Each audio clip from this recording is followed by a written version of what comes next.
Well, it's official, ladies and gentlemen. We're only a few days away from having a president again. Now, I know what you think. It might be odd with all the crazy stuff going on in the world to think, wow, there's no president of the United States. But in effect, that's what we have. We know that a dementia-addled old man who was forced out of running by his own party for re-election is, in name, the president of the United States, but he ain't running the show. It's unnamed, unelected bureaucrats that are really doing it behind the scenes. And we see that all the disastrous things that are coming out from our president, such as just today, he said the 28th Amendment was ratified by three-fourths of the states, something that's a blatant lie. But all the people that tell you about the importance of norms and, oh my gosh, Trump will try to do things that are against the law, they won't care about that at all. They'll be perfectly fine with it.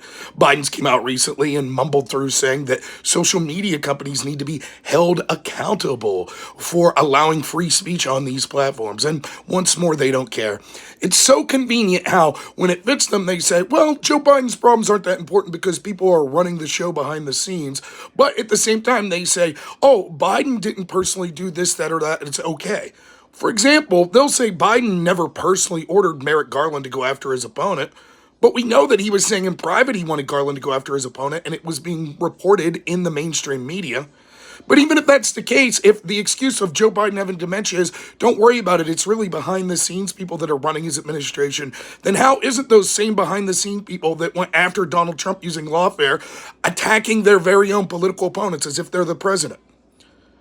It'll be nice to get back to a world of more normalcy where we actually have a president and someone we could point to as leader of this country. So when we're talking about hostage negotiations, conflicts occurring around the world, border security, and all sorts of other issues, even if you disagree with Trump, at least he's someone who has a functioning brain and is the president of the United States.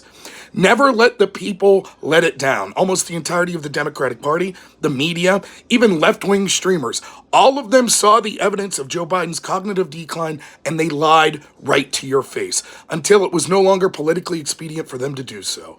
They will lie to you about everything. That will not change going forward. The same people that refuse to fact-check Joe Biden and refuse to call out his cognitive decline will be right back there trying to nitpick every single thing that Donald Trump says, telling you when it's a lie, when it's not true, when it's not good, etc.